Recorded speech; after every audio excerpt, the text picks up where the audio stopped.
I never thought the person I called my brother could become my worst nightmare.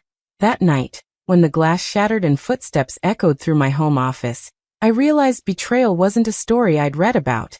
It was standing right in front of me, smiling. Zuri had spent years keeping her real job hidden from everyone, even her own family. To the world, her home office looked simple and quiet, but in reality, it was a federal witness protection safe house filled with confidential files and dangerous evidence. One evening, while she was reviewing documents, she heard the door lock click and footsteps entering the office. Her whole body froze. She quickly moved behind a cabinet, controlling her breath. When she peeked out, she couldn't believe what she saw. It was Kwame, her own brother.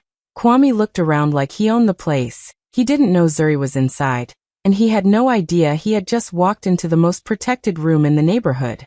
He started opening drawers, pulling out folders, and searching through everything with greedy excitement. Zuri's heart beat harder each second.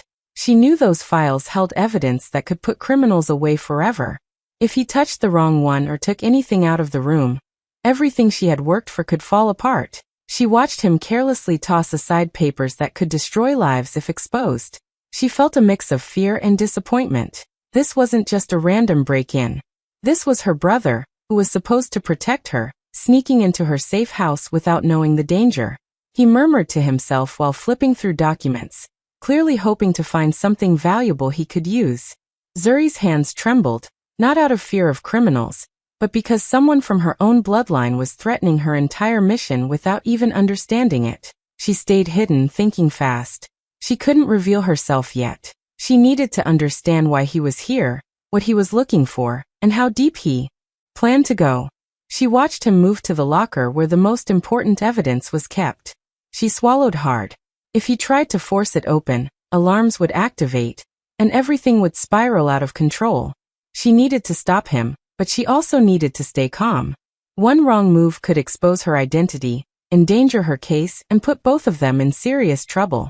As Kwame continued digging through the office, Zuri knew this was the moment everything in her life was about to change. The line between family and danger had suddenly blurred, and she realized she could no longer trust the one person she once defended.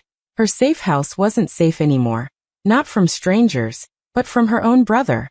As Zuri watched Kwame digging through her things, an old familiar pain rose in her chest. It wasn't just fear of what he might find.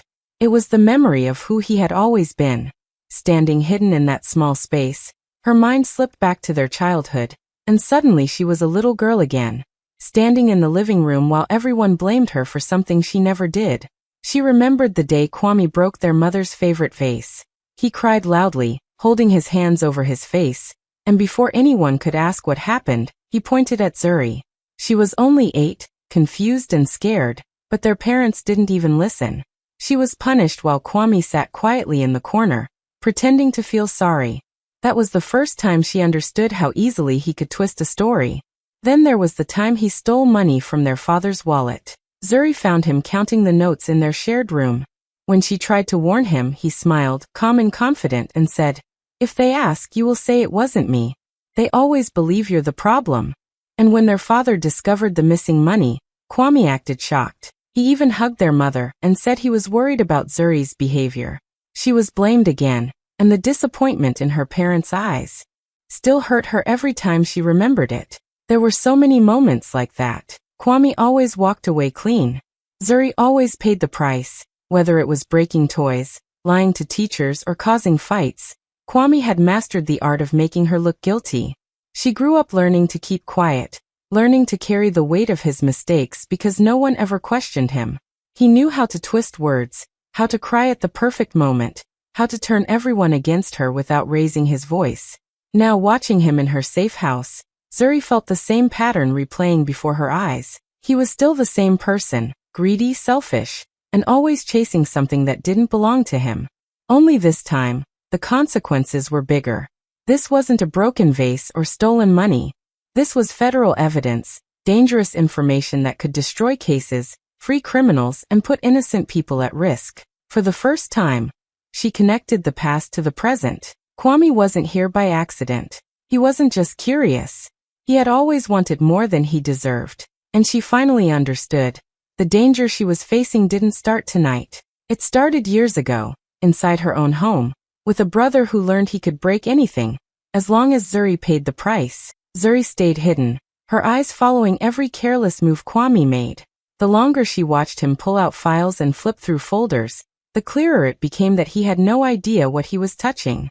To him, it probably looked like a normal office with normal documents. But Zuri knew the truth. Every paper in that room was connected to a federal case, a witness under protection, or a criminal who would do anything to stay free. One missing file could destroy everything she had worked for.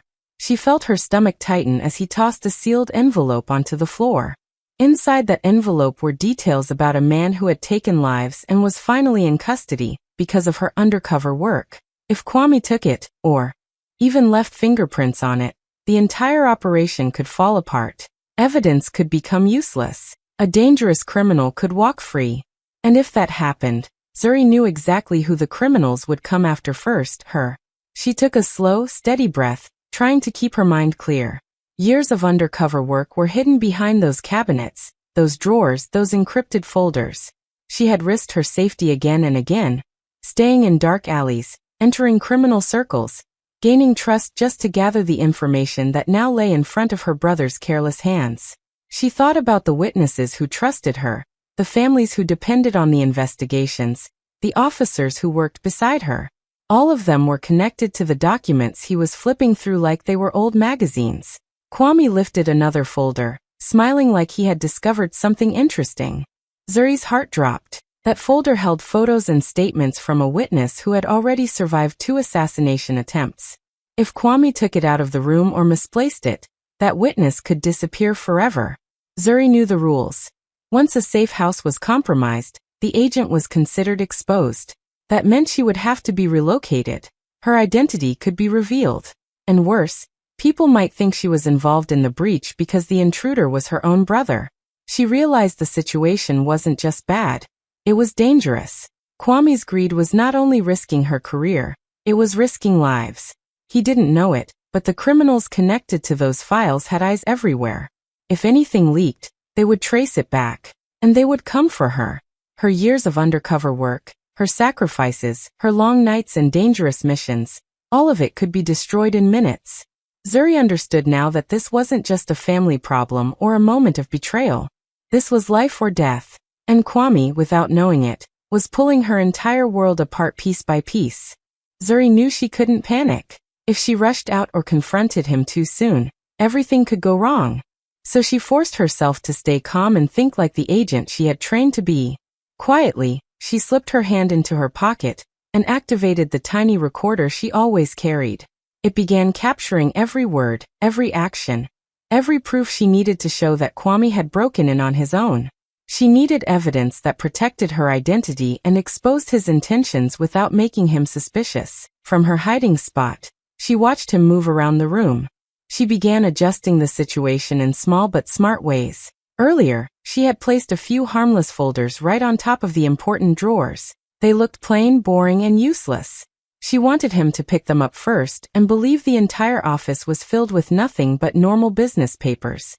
The real files, the dangerous ones, she kept locked behind coded drawers he couldn't open without triggering alarms.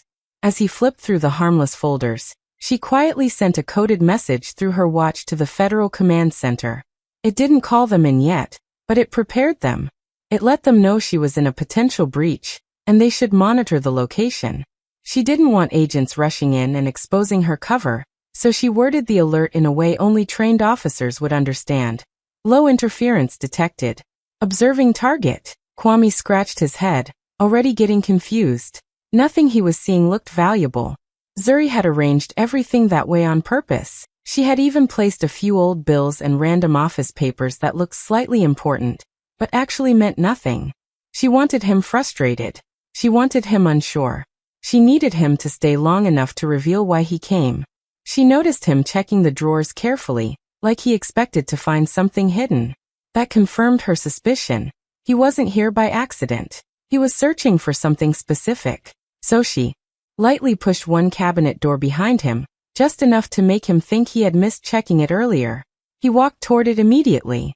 Inside, she had placed a decoy file with basic numbers and old receipts. The moment he opened it, her hidden camera captured his entire face clearly. She slowly positioned another camera toward the door, preparing for the moment he tried to leave. Every step he took was being recorded without him knowing. If he tried to deny anything later, the video would prove everything. While he grew more confused, Zuri grew more confident. She had turned the room into a trap without touching him, without speaking, without revealing herself. He thought he was hunting for secrets.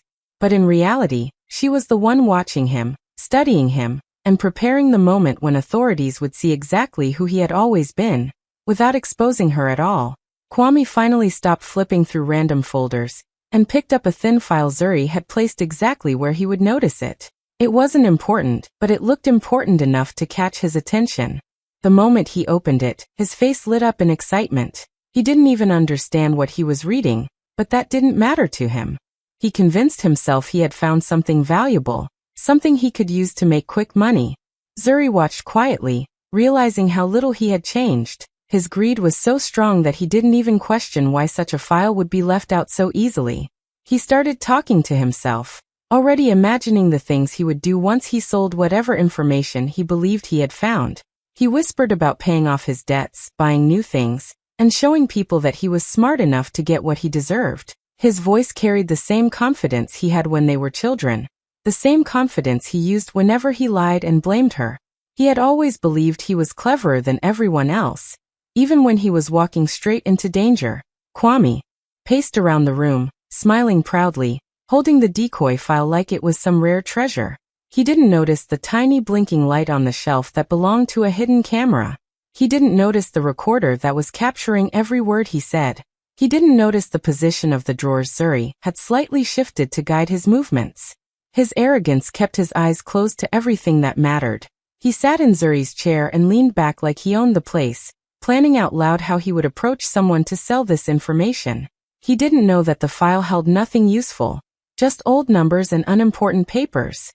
But his confidence pushed him deeper into Zuri's carefully created trap. Every word he spoke was proof. Every plan he made was evidence. And every step he took confirmed his intentions more clearly. Zuri watched him lift his phone, as if he wanted to call someone. He wanted to brag. He wanted to show someone that he had finally found something to give him power. He even laughed softly, telling himself that nobody would ever suspect him because family never expects betrayal. Zuri felt her heart tighten at that. He was right, she never expected her own brother to do something this dangerous. But at the same time, he was completely wrong. She was no longer the helpless sister who took blame for him. His overconfidence blinded him so much that he didn't even see how carefully the room was guiding him. He didn't sense the trap tightening around him with every move. He thought he was winning. But Zuri knew the truth. He was only sinking deeper into the most dangerous mistake of his life. Zuri knew she couldn't stay hidden forever. Kwame was getting too confident, too careless, and he was minutes away from crossing a line that could ruin everything. She stepped out slowly from behind the cabinet, letting her presence fill the room without saying a word. Kwame jerked around, shocked at first, but when he saw it was only his sister, the fear left his face and turned into irritation. He tried to hide the file behind his back, but she had already seen it. Zuri didn't shout or panic. She kept her voice calm, steady, almost emotionless. She told him she knew exactly what he was doing and exactly what he came for. She explained that the office he had broken into wasn't a normal room. It was secured by the federal government and monitored in ways he couldn't even imagine. She told him every drawer, every file, every step he had taken was recorded. She warned him that breaking in wasn't just a simple mistake. It was a federal crime that could put him behind bars. Kwame blinked at her, then smirked. He leaned back like her words meant nothing. He told her she was exaggerating, that she loved pretending to be important. He laughed, saying she always liked acting like she was smarter than everyone. He insisted the room was just another boring home office, and she was only trying to scare him. He even mocked her for sounding dramatic, like she was reading lines from a movie. Zuri didn't let his words touch her. She stayed calm and told him that federal agents would arrive within minutes if she sent one signal. She didn't shout, she didn't beg, she simply stated the truth. She explained that his fingerprint on a single confidential file could put him in danger, not from her, but from the law. She told him he needed to leave before things got worse. But Kwame only laughed harder. He told her she didn't have the courage to involve authorities against her own brother. He said family comes first, and she would never betray him. He waved the file in his hand like it was a harmless piece of paper, and told her to stop pretending she had power. In his mind, she was still the little sister who always took blame for him. He stepped closer to her, challenging her, confident she was bluffing. He said she wouldn't dare call anyone, and he walked around her like she was no threat at all. He accused her of being jealous of his success, even though he had none. His arrogance filled the room, loud and strong. But Zuri stayed still. She didn't drop her gaze. She didn't argue. She didn't show fear. Inside, she knew one thing. The moment he laughed in her face, he crossed a line he could never return from. And Kwame had no idea that this calm confrontation was only the beginning of what was coming for him. Zuri kept her face calm, even though her mind was working faster than ever. Kwame thought he had won the moment he laughed at her, but he had no idea she had already activated the hidden systems around them. While he mocked her, she tapped her wristwatch twice, sending an encrypted signal straight to the Federal Command Unit. It wasn't a loud alarm or flashing light. It was silent, invisible, and only trained agents would recognize it. The message was simple. Target in position. Continue surveillance. Kwame didn't notice anything. He was too busy bragging about how he would walk out with whatever he wanted. Zuri watched him carefully, letting him believe he was still in control. She slowly moved to the side, guiding him without touching him, without speaking too much. She pointed toward a small side room, and said if he really wanted to search for something valuable, he should check there.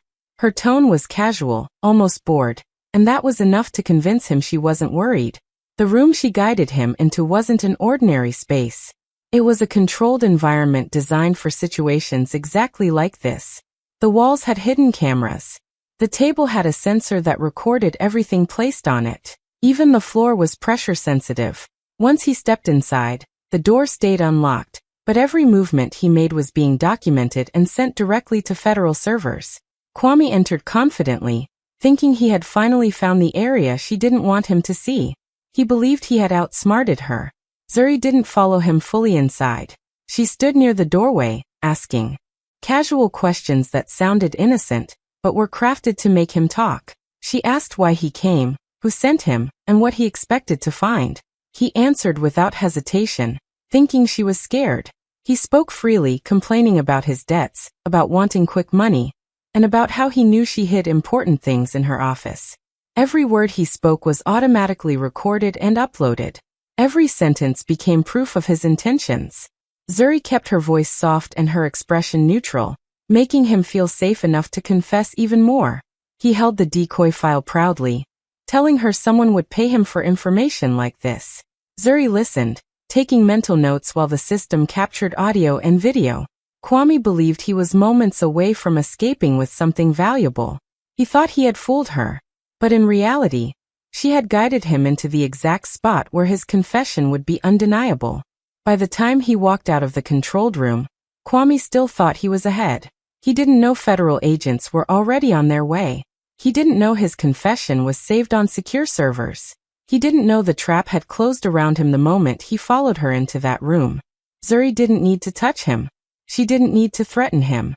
She simply turned the tables with quiet intelligence, leaving him completely unaware of the storm coming for him. Kwame walked out of the controlled room with a proud smile, still holding the decoy file like it was a ticket to a better life. He thought he had tricked Zuri, fooled her, and taken something valuable right from under her nose. But when he looked at her, he noticed something different in her eyes. She wasn't scared. She wasn't confused. She looked calm, almost too calm. For the first time, Kwame felt something uneasy in his chest. He asked her why she was staring at him like that. Zuri didn't answer. She simply stepped back and touched her wristwatch again. Within seconds, Kwame heard footsteps outside the house. Not loud ones, but controlled, professional, and steady. He froze. Zuri didn't move. She let the moment sink in. Then she told him softly that federal authorities were already aware of everything he had done tonight. She explained that every word he spoke, every file he touched, every step he took had been recorded and sent to a secure federal database. Kwame's face changed completely. His confidence disappeared. He rushed to the door, but 2 federal agents were already standing there, blocking the exit. He turned back to Zuri, confused and angry, demanding to know what she had done. Zuri didn't yell at him. She simply reminded him that he had broken into a protected safe house and tried to take classified information. She told him the law didn't care that he was her brother. The law only cared about the crime. Kwame finally understood he had walked into a trap, and the trap had been set by someone he trusted.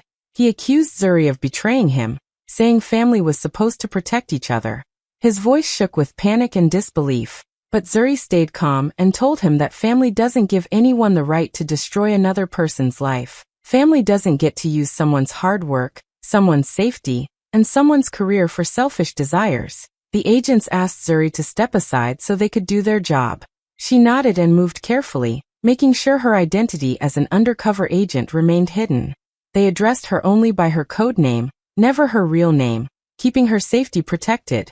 Kwame watched this, shocked. He never knew she lived such a dangerous and important life. He never imagined she was someone the federal agency trusted so deeply. As the agents took him into custody, Kwame kept looking at her, hurt and angry. He told her she had chosen strangers over her own brother.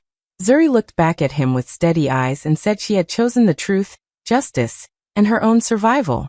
It wasn't an easy choice. It wasn't something she wanted, but it was something he forced her to do. The betrayal felt heavy, not because he betrayed her, but because she finally had to accept that protecting him meant destroying herself. And she refused to let that happen ever again. After Kwame was taken away, Zuri did not celebrate. She didn't feel joy or satisfaction. She felt something colder, something sharper, a quiet understanding that she had to protect herself from him forever. She knew Kwame would try to twist the story, blame her, and make the rest of the family believe she overreacted. He had done it since childhood. This time, she would not allow him any space to harm her again. The next morning, Zuri reviewed everything he had touched in her office. She documented it, sent it to the agency, and made sure there was no trace of her real identity left behind. Then she turned her attention to the parts of her life Kwame had always controlled. She realized he had access to some of her personal accounts because he once helped her with a family matter. She changed every password, removed his number from her emergency contacts, and informed her bank about possible unauthorized attempts. She quietly sealed every door he could use to reach her. She also reached out to her parents but didn't mention the federal case. Instead, she calmly told them she needed space and would step back from family responsibilities. She had been the one they relied on for help, for money, for decisions. Kwame had always used that closeness to take advantage of her. This time, she gently refused every emotional trap and guilt message. She didn't fight. She didn't argue. She simply detached herself one thread at a time, cutting his influence without creating drama. Kwame had left small financial messes in her name over the years. Nothing too big, but enough to cause stress. Zuri gathered proof of each one. She contacted the necessary offices and legally reversed everything he had ever connected to her. She took back every asset, every document, every opportunity he thought he had cleverly taken for himself. She did it with intelligence, not anger. She signed papers calmly, made quiet calls, and fixed everything in silence. She also checked on her family's shared property records. Kwame had secretly tried to convince their parents to transfer a portion to him. He told them Zuri didn't need it, but Zuri had receipts, timestamps, and proof of his lies. She used the documents to stop the transfer before it was completed. Her parents didn't understand how she found out so fast, but she didn't explain. She didn't need to. Every move she made was precise, almost surgical. She didn't seek to ruin him publicly. She didn't seek revenge through shouting or confronting him in front of others. Her revenge was quiet and permanent. She removed every path he could use to climb back into her life. She built strong walls he could never break again. She reclaimed everything he touched, everything he assumed he could take, and everything he believed he controlled. By the time she was done, Kwame had nothing left of hers to manipulate. He wasn't part of her decisions, her finances, or her emotional world. Zuri didn't destroy him, she simply erased his power. And sometimes, that is the deepest revenge of all. Months later, Zuri sat in her safe house, which now felt less like a hiding place and more like her command center. The office was quiet, orderly, every file in its place, every camera and sensor tested and working. She leaned back in her chair, sipping coffee, and let herself think about everything that had happened. The fear, the betrayal, the confrontation, the trap she had set. It all felt distant now, like a storm that had passed. She had survived it all, and more than that, she had come out stronger. Kwame's face occasionally crossed her mind, but not with anger. She remembered his arrogance, his smugness, the way he thought he could outsmart her. And she smiled quietly.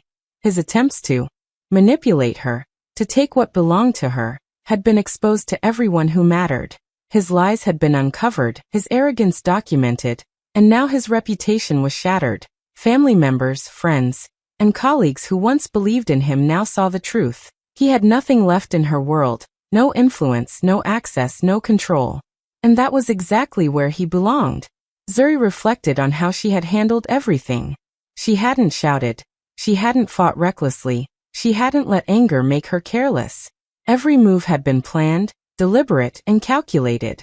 The calm patience she had shown, the way she had used her intelligence instead of emotion, had ensured her victory. It wasn't messy.